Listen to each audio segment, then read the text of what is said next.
welcome to home, where faith and family meets. This is Father Tim Donovan, the parochial vicar at St. Bonaventure Parish in Huntington Beach, and this is Pam Hurwitz, my co-host, and welcome. Hello. Good to see you in my home. We're in my home today. We are, and it's Mother's Day, so I want to wish Pam a happy Mother's Day. Thank you very much. To all of our mothers out there, happy Mother's Day. We forgot to talk about that last time. I don't know what happened. I think we were so engrossed by the image of the Good Shepherd that we got caught up in that. Yeah. Which is good too. Yes. My parents as Good Shepherds, but I was like, oh my gosh, it's totally Mother's Day this weekend, and we forgot to talk about that.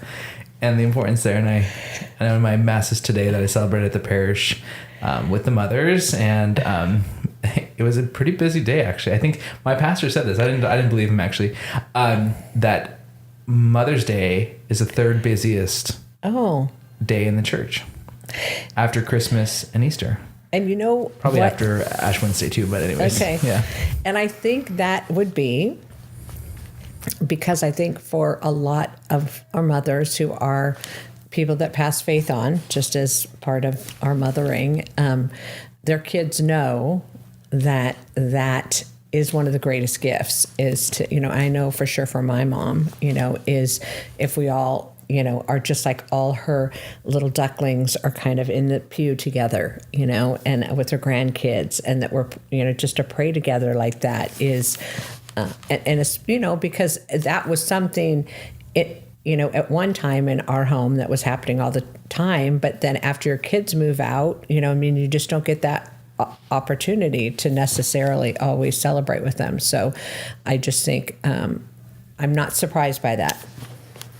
Yeah, no, I loved it too. It's funny, during my homily, I actually preached about that. I said, some of you may be here because your mom pulled the mom card and said, for Mother's Day, we're going to Mass together. I said, you know what? I said, that's her right. Yeah. I said, it's her right to do that. I said, because what she wants for you more than anything is for you to be in heaven with her for eternity. Yeah. And that's her right to do that, Yes. As a shepherd, as we talked about the Good Shepherd and how mothers are good shepherds with their words and their actions. And so I think it's a good day, a beautiful day. And I made my mom cry during Mass, It's my specialty, I guess. That's what my dad said. It's my specialty. I said, is that really my specialty? I don't know. I love that you included her in your homily. Yeah, it was. I said, we can use our words for, to nurture or also to correct, which is a form of nurturing. And I said, when I hear the words Timothy, John, that's like something formative coming after that. Yes. Like, what did Jesus always say? He had his, amen, I say to you. Amen, I say to you twice. He's like, listen up, y'all. Truly, this is what I'm going to say right John. now. Timothy, John. Yeah, those, when the moms have those statements, you're like, oh no, what is she? Here we go. So it'll make you stop in your tracks, those words, But the piece of love here. And I want us to say, this next Sunday is, of course, this line that we know in the scriptures, love others as I have loved you. So powerful. And I just want you guys to know that we're here on a Sunday night recording this podcast as an act of love. Yes. I'm going on vacation. Actually, officially checked out probably 3 days ago for my vacation, but I haven't left on it till tomorrow. And Pam, of course, Mother's Day, and her spending this time here tonight. And I just want to say that we love you guys. Yeah, we do. And we do this. This is an act of love. It's an act of love, This is an act of sacrificing love. that. I could be home watching American Idol right now. I'm kind of obsessed with it, actually. Hope you let me know if it goes on. And and you could be totally eating with your family right now, and what we're here. Yeah. And I think that's what gets to the root of love, is like doing things when we may not want to. Yeah. And that's what love looks like. And how many moms do that every single day, right? How many dads do that every single day? How many of our family members do it every single day? How many of our priests? And just doing things because we know that they're good for others. Like, that's what love is, right? Like willing the good for the other and then doing something to bring that about. I also was just thinking too, as we were saying mothers, is because after we prayed at breakfast this morning, it was funny because I have a nephew that's a sophomore in high school, and it's not usually his chiming in with this, and so I was kind of surprised. But as soon as we finished all praying, he said, "You know what? We can't forget about Mary today," and so we kind of started talking a little bit about Mother Mary, and that's another thing. Just wanting to remind families that just this month of May, too, is kind of all wrapped under her mantle, and I'm actually helping participate in a May crowning coming up, and Nice. but just that opportunity to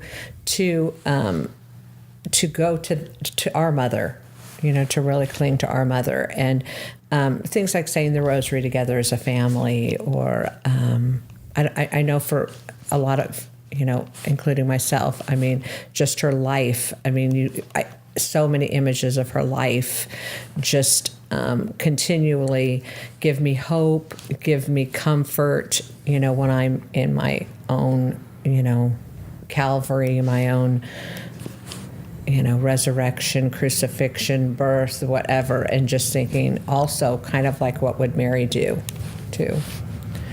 Absolutely. There's a famous quote by Saint Maximilian Kolbe. He says, "Don't worry about loving Mary too much." Okay. He says, "Because you'll never love her more than her son did." Oh.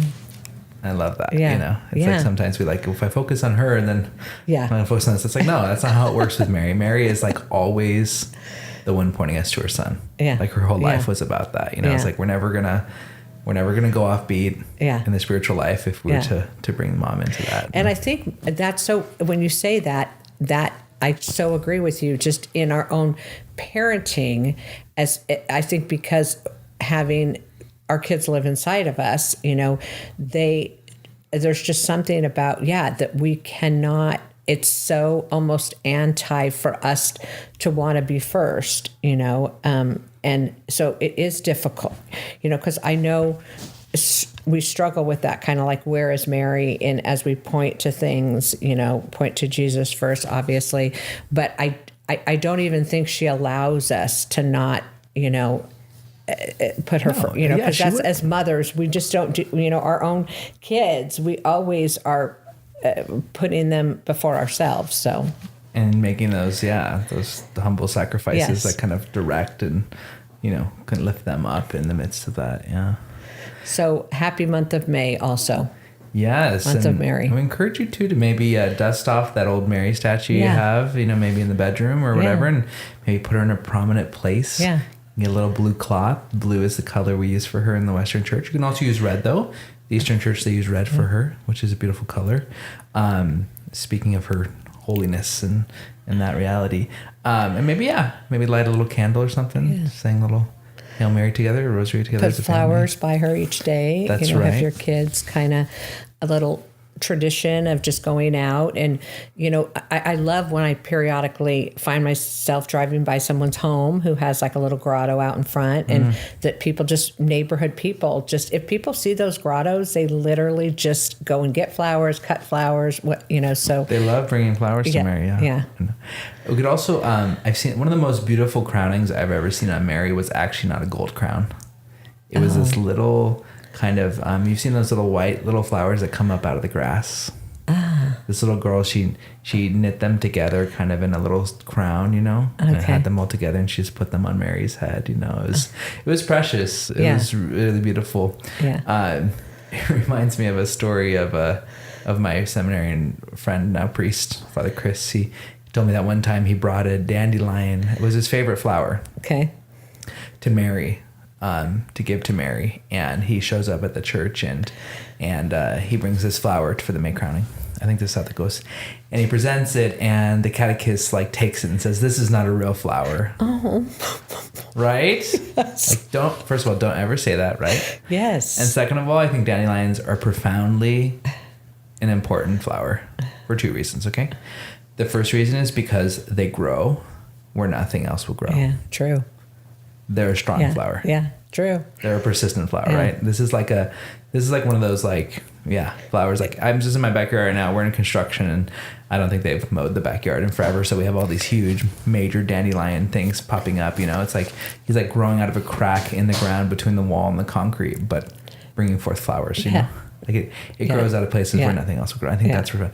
And the second thing is, don't ever tell a kid their offering to God is not good enough. Yeah.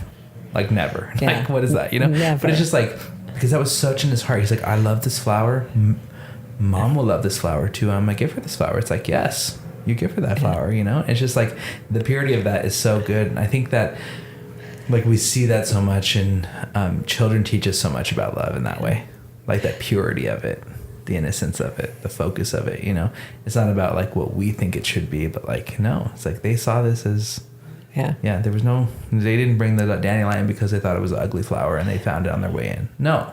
Yeah. They brought it because this is what they wanted to offer. And Jesus. that is one thing I think from very early on, and when you talk to moms, I think they'll tell you that some of the first gifts their kids ever gave them were flowers, where like you're playing at a park, you're playing, and that's something beautiful that they somehow have the idea that that's something that the mom, your mom would want, So that is just, I hadn't thought about that either, how that Mary and flowers and all mothers and flowers. But I am definitely, before, as soon as you leave tonight, I'm getting my Mary down and I'm going to put a little vase and I'm going to keep it. Yeah. Because it's a great image too, to remind us. Yeah.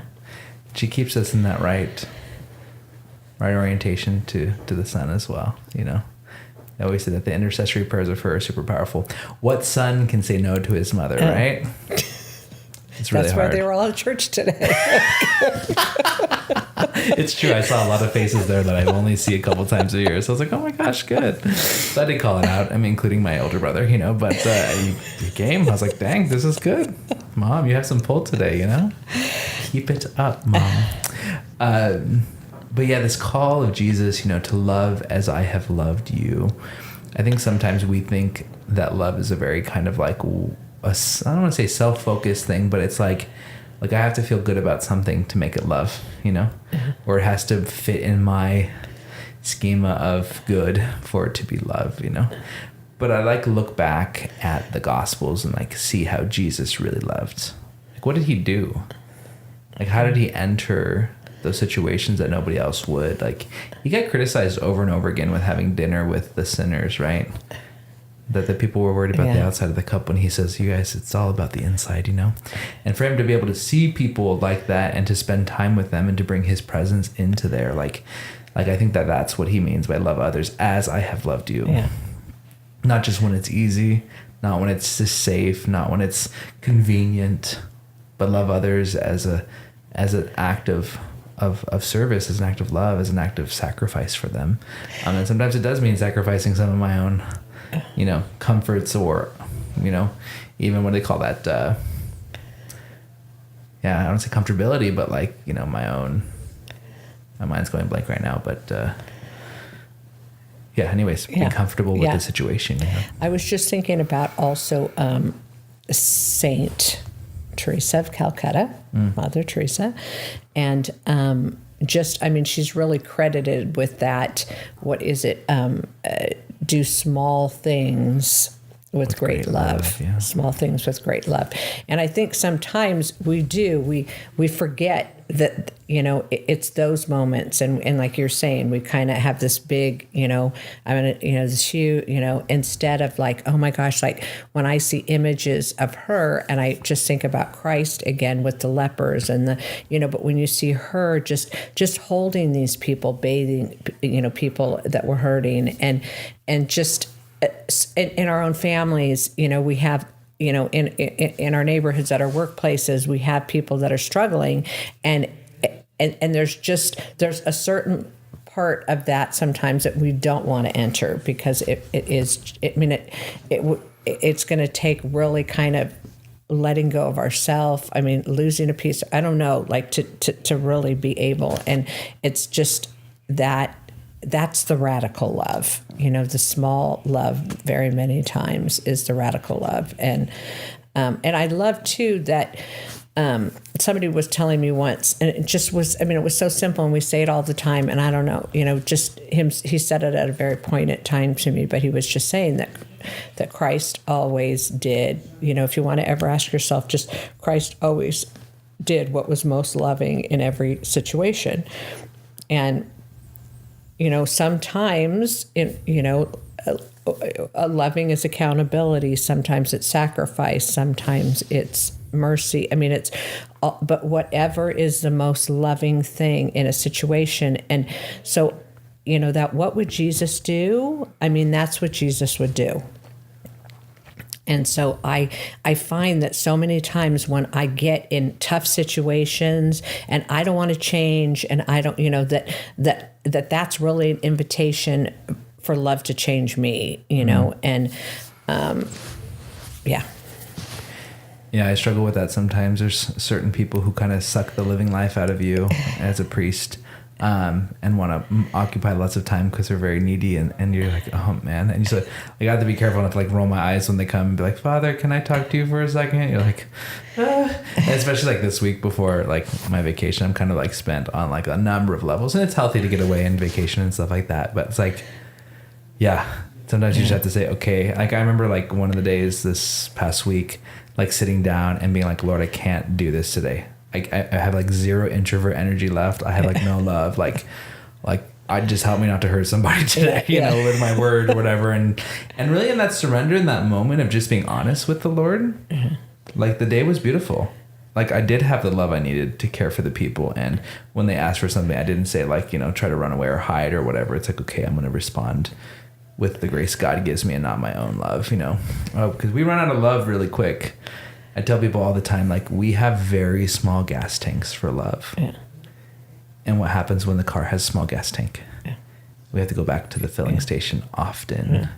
And that's what we have to do, I think, is go before the Lord every day, every moment, and be like, okay, Lord, I don't got this. I don't have the love I need to love my family, to love my spouse, to love my kids, to love my people as you want me to, as you have loved me. Like I don't have it, so I just need to give you a couple minutes to love me right now, so that fill me up, so I can give that love, because I was like that. I literally sat there on my couch and almost had like I don't want to say like a panic attack, but just like kind of like I don't want to go into the office. I can't do this right now. I was done. I was spent.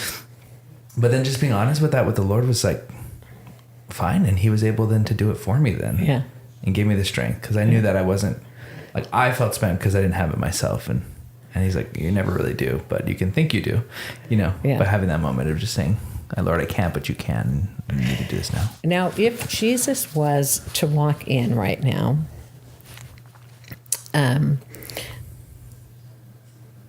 what do you think you would do?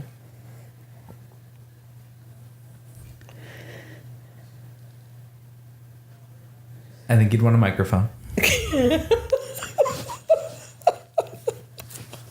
And I think He would, He'd proclaim His love for everyone that was listening. And I think where He'd start is like, and that's why I think it's so simple, is always just kind of asking us about ourselves. Yeah.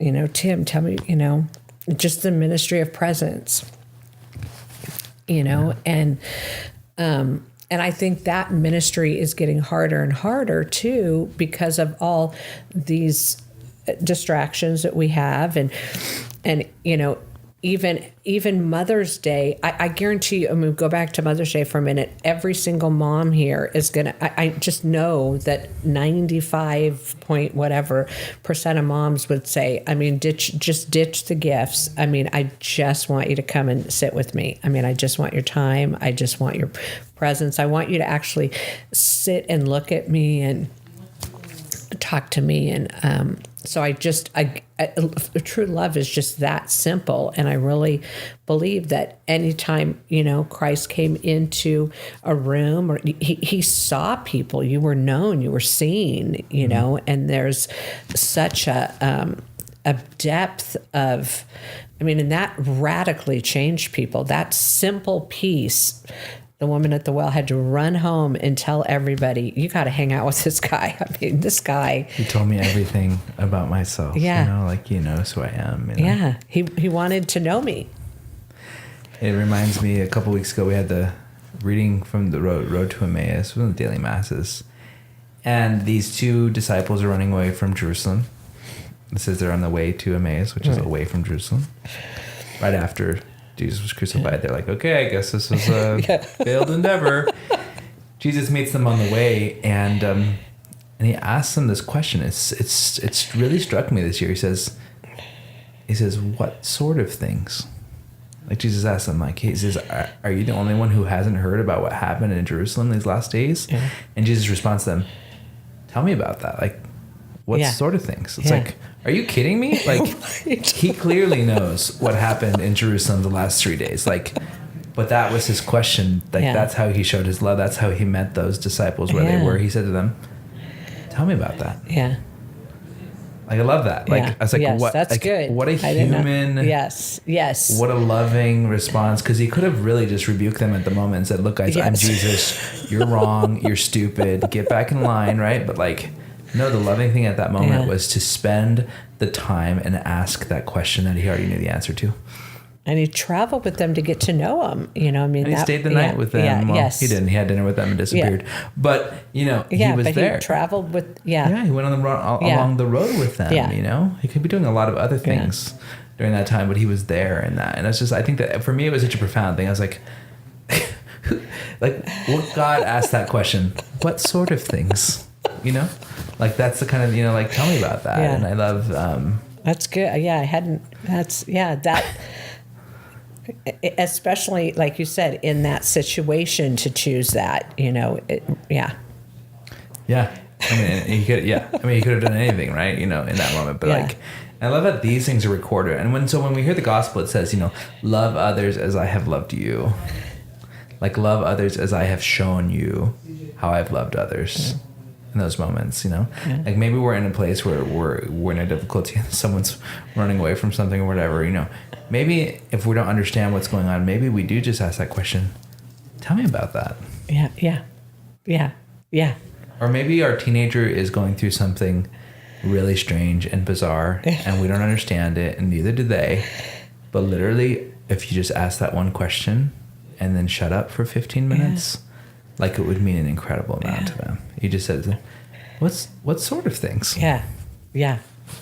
Tell me about that. Yeah. Like, you know, I don't know. With anybody, really, like, you know.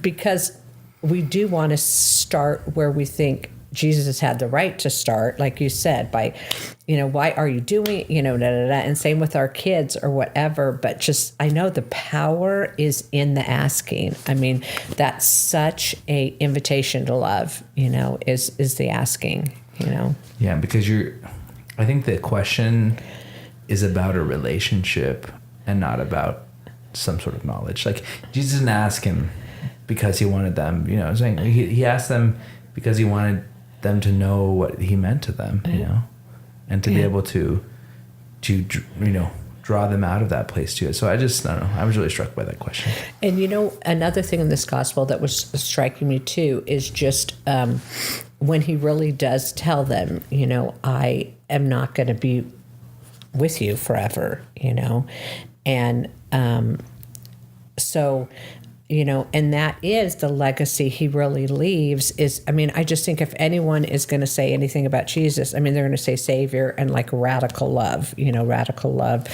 And he taught that, you know, to his death, you know, radical love. And so I guess the same with us, like, I wonder what I would say if I'm not going to be with you long. So, you know, what are our legacy? You know, what are people going to remember us? And I just think, you know, those are the things that we want on, you know, on our tomb, you know, as she loved fiercely. I mean, she forgave fiercely.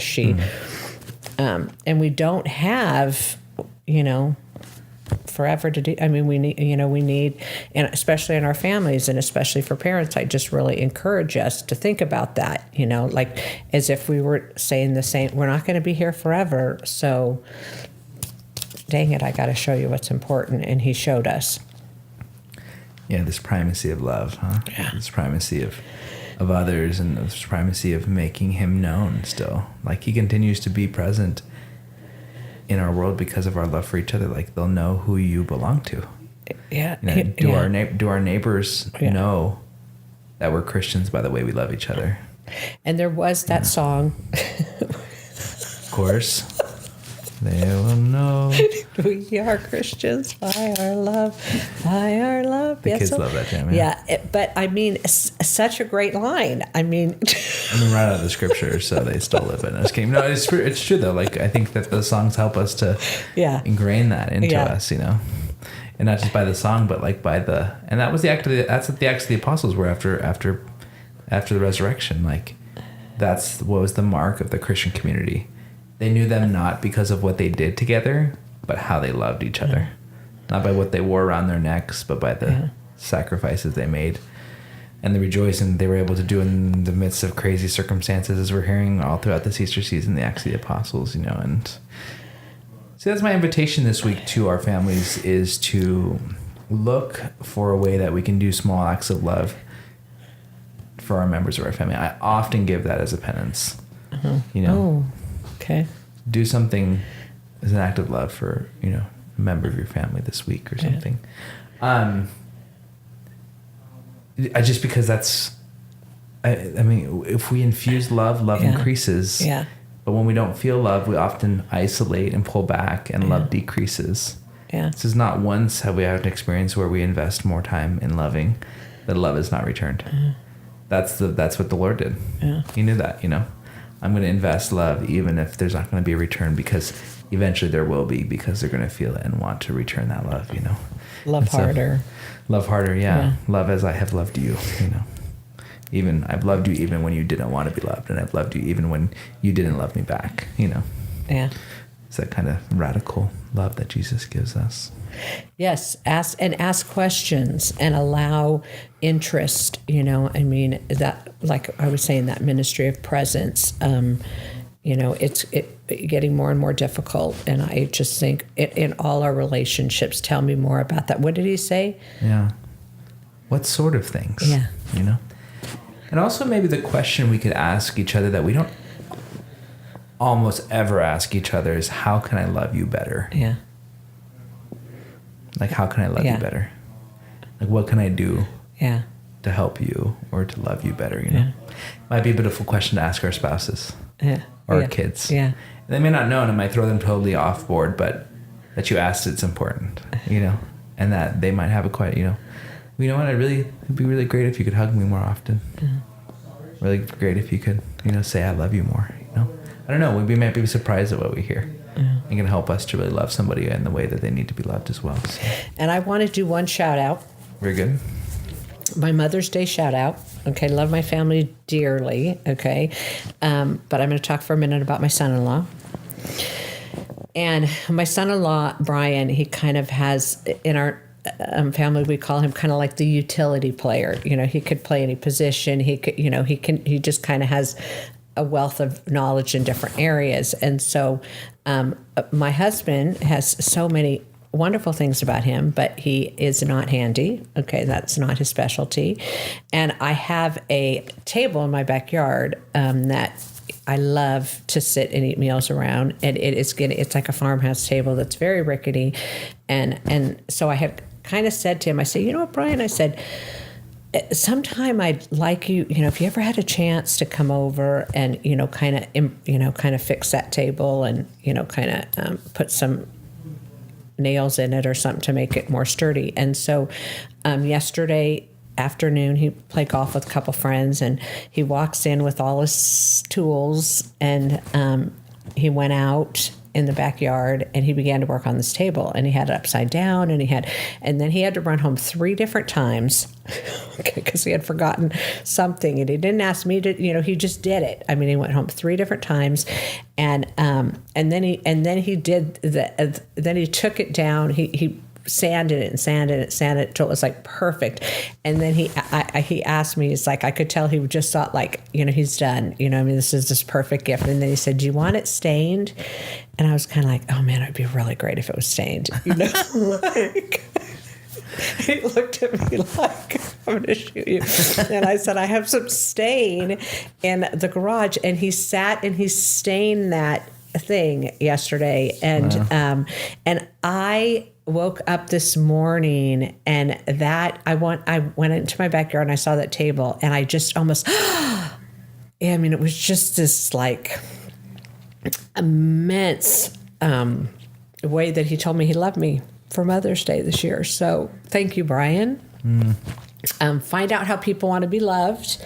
I mean, every time I sit at that table, and I told him that, I go, man, we're going to laugh more and have more memories all around that table. And every time I said it, I'm going to think of you. So figure out how people want to be loved and love them.